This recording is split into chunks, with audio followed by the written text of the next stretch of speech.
Whether you're a bioprocess engineer hunting for the perfect scaled-down model, a biotech founder architecting the leap to commercialization, or a scientific analyst who craves raw technical truth, you've reached the technical edge. In this space, we live by a single mantra: the process is the product. Welcome to the Biomanufacturing and Fermentation Technology podcast with Prasad Ernala. Hit subscribe and ring the bell to join a global community and stay at the vanguard of biotech translation. Let's build the bioindustrial future together. Welcome to The Debate. Today, we are performing an autopsy on the single most expensive bottleneck in industrial biotechnology, harvest clarification.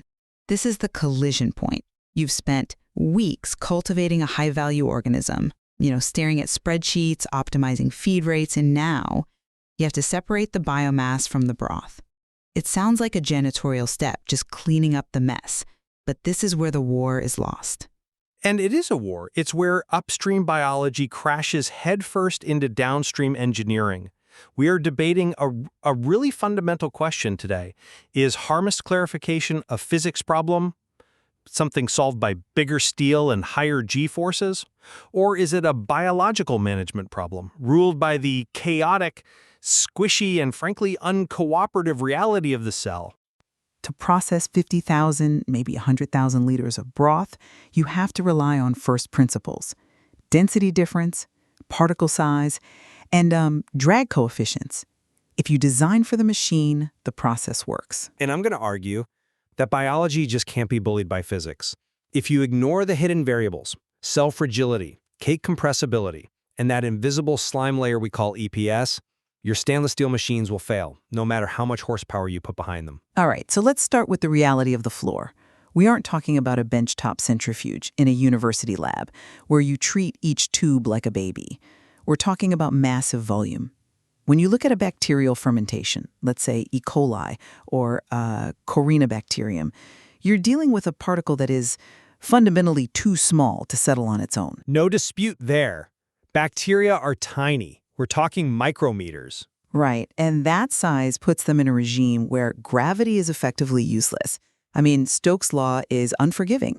If you rely on gravity settling for a bacterial tank, you will be waiting days for that supernatant to clear. By then, your product has degraded and your plant manager has fired you.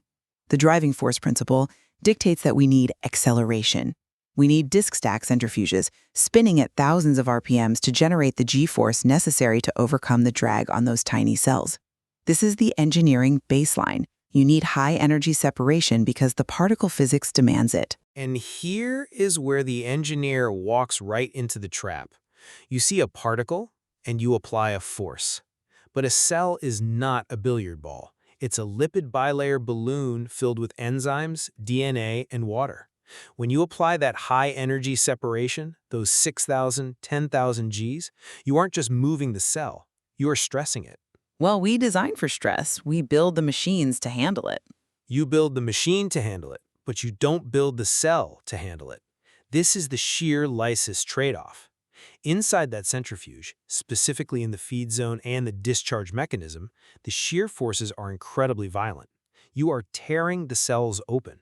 Lysis isn't just losing some biomass.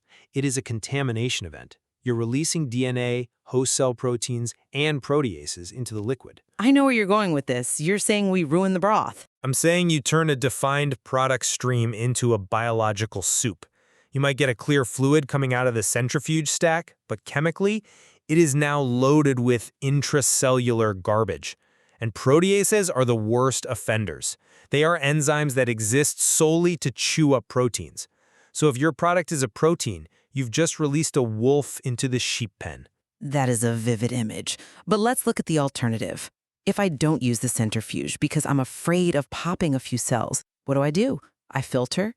In a high-density bacterial culture, direct filtration is suicide. The solids load is massive. A filter membrane will blind immediately. The centrifuge is the only unit operation that can bulk remove that mass quickly. The engineering perspective says, we accept a certain percentage of lysis as the tax we pay for speed. We can clean up the DNA later. Tax for speed is a dangerous accounting method. That DNA you released, It binds to your chromatography resin downstream. It reduces the binding capacity of your capture column.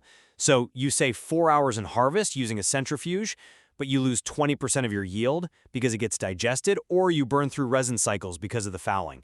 You're effectively destroying the efficiency of the entire plant to save time in that first step. I would frame that differently. That isn't a failure of a centrifuge. It's a requirement for robust downstream design. We know the load will be dirty, so we design the purification to handle it. But let's pivot, because you seem to imply that filtration is this, gentle savior here. If we agree that E. coli are too small for gravity, and you hate the shear of the centrifuge, the engineering solution isn't to slow down. It's to change the geometry. Change the geometry how? Flocculation. We add polymers to glue the bacteria together into larger clumps. We increase the effective particle size. Now, they aren't 1 micrometer anymore. They are 50 micrometers. We can filter them easily. We shifted the physics in our favor. You are solving for geometry, but you're forgetting material science. Effective particle size is one of the most misleading metrics in our industry. You treat a flocculated clump of bacteria like it's a larger grain of sand. But it's not sand, it's a sponge. You're referring to cake compressibility. Exactly. This is the nightmare of the cake-controlled regime. When you pump liquid through a filter, the cells pile up on the surface. They form a cake. If it were sand, the liquid would flow through the gaps between the grains. But biological cakes are compressible. When you apply pressure, transmembrane pressure or TMP, to force the liquid through, you don't just push the fluid, you squash the cake. Sure, the porosity drops a bit as pressure rises. That's standard filtration theory. It doesn't just drop, it collapses. The bottom layer of that cell cake gets compressed into a gelatinous sheet. It seals the membrane shut. We call this flux collapse. You mentioned flocculation, making the particles bigger. Ironically, bigger, flocculated aggregates are often more compressible than single cells. You make these big fluffy clumps, and the moment you apply pressure, they flatten like pancakes. You've just engineered a perfect seal for your filter. Okay, that is a worst-case scenario. We manage compressibility through flow control. We don't just blast the filter with pressure. We use cross-flow velocity, sweeping liquid across the surface to keep the cake thin. If we stay below the critical pressure threshold, the physics holds up. We can maintain a permeable cake. It's a control loop issue, not some biological impossibility. But the critical pressure threshold is dictated by the biology, and it changes. That's my point. 2 fermentation batches can have the exact same cell density, the exact same optical density.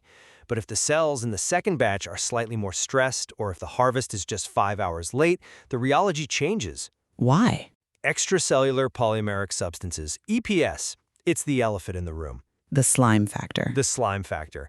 Bacteria and fungi secrete these polymers, sugars, DNA, proteins, outside the cell. It forms a matrix. In a filter cake, EPS acts like glue. It binds the cake together and increases the resistance to flow exponentially. Your control loop assumes a certain resistance, but if the EPS level spikes because the cells were stressed, that cake becomes 10 times more compressible. Your control loop doesn't know the biology changed until the flux hits 0 and the alarm goes off. I want to dig into that EPS point because it connects to another major organism class where physics and biology really lock horns. Fungi. If we want to talk about unmanageable biology, filamentous fungi are the prime suspect. Oh, they are the ultimate rheology challenge. Right. If you let a fungus grow naturally, it forms these long, tangled filaments called hyphae. It turns the broth into a non-Newtonian nightmare, basically a shear-thinning sludge. You can't pump it. You certainly can't filter it because those filaments bridge the pores of any mesh you use. It's like trying to filter a bowl of wet spaghetti. Accurate. It bridges, it clogs, and it fouls. So how do we solve it? Not by managing the spaghetti. We solve it by engineering the morphology. We force the fungus to grow as pellets, tight, discrete balls of biomass. We turn the fluid from a network into a suspension of particles. Pellets settle fast. Pellets filter easily. This proves my point. The separation strategy works best when we force the biology to conform to the physics of the equipment. You are forcing the biology to conform, but again, I have to ask, at what cost? You want pellets because they're easy to harvest? I get that. But look at the physiology inside that pellet. It's a dense ball of biomass. Oxygen can't diffuse into the center. Nutrients can't get in. The cells in the core of your perfect engineering pellet are starving. They're autolyzing. A necessary trade-off for harvestable broth.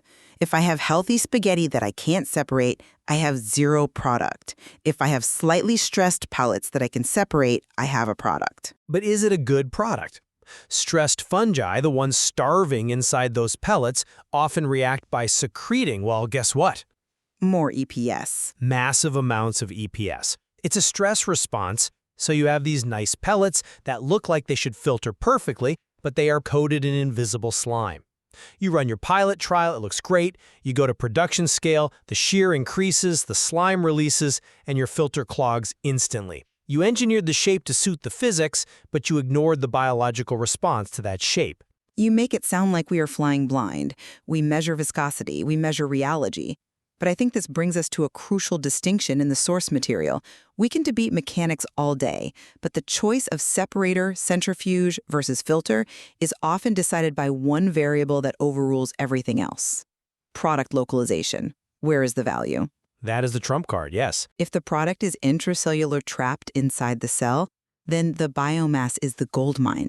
We are racing against time. The moment fermentation stops, the cell starts dying. Proteolysis begins. We need to recover that biomass immediately. In this case, the centrifuge wins, hands down. Because of speed? Because of speed and volume. We need that high throughput, high G-force to spin the cells down and get them into a freezer or a lysis buffer. We don't have time for a gentle, slow filtration. Every minute the cell sits in the harvest tank, the product titer drops. In that specific case, intracellular product, I might concede that speed is critical. If you break a few cells in the centrifuge, it matters less because you're going to break them all open anyway to get the product out. Exactly. But let's look at the extracellular case. This is arguably more common in industrial enzymes and antibodies. The cell has pumped the product out into the liquid. Now the biomass is waste. Waste to be removed. But it's waste that contains a poison pill. If you use your brute force centrifuge here, you are smashing the waste, the cells, and spilling their contents into your product stream. This is where gentle clarification becomes mechanistically superior. Depth filtration, for example. It doesn't just sieve. It absorbs. It grabs the fines in the debris and holds them, protecting the downstream liquid. Depth filtration is fantastic, I agree, but it has no capacity. If you have a high solids bacterial fermentation, a depth filter will clog in 10 minutes. You cannot run raw broth into a depth filter. It's a polishing step, not a primary harvest step. You're forced back to the centrifuge to knock down the bulk solids first. Even if you want to be gentle, the mass balance doesn't allow it. You have to remove the physical bulk before you can polish. And that is the industrial reality, the compromise. But I want to go back to the concept of flux collapse one more time. You framed it earlier as a process control issue. I see it as a lack of respect for the broth's complexity. When you try to force high solids broth through a filter, you encounter the separation paradox. Which is, to keep a filter clean, you need high cross-flow velocity. You need to scour the membrane surface so the cake doesn't build up. But high cross-flow creates shear. Shear damages the cells, creating debris and fines. The debris and fines clog the filter. So the very thing you do to keep the filter open is the thing that eventually plugs it. that is the paradox.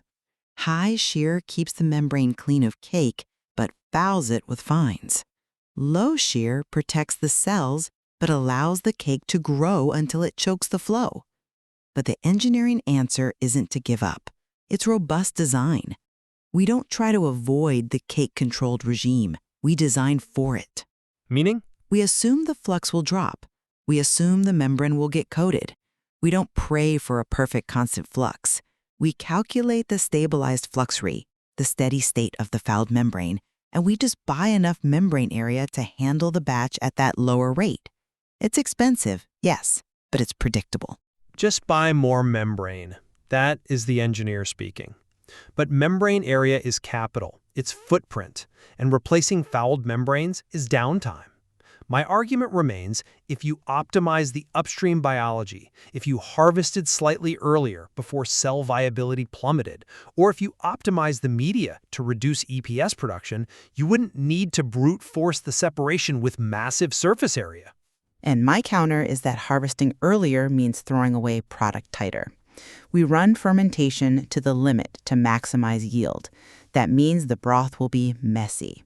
The separation strategy must be robust enough to handle the worst-case biology. That requires the hard physics of centrifugation and pressure-driven filtration.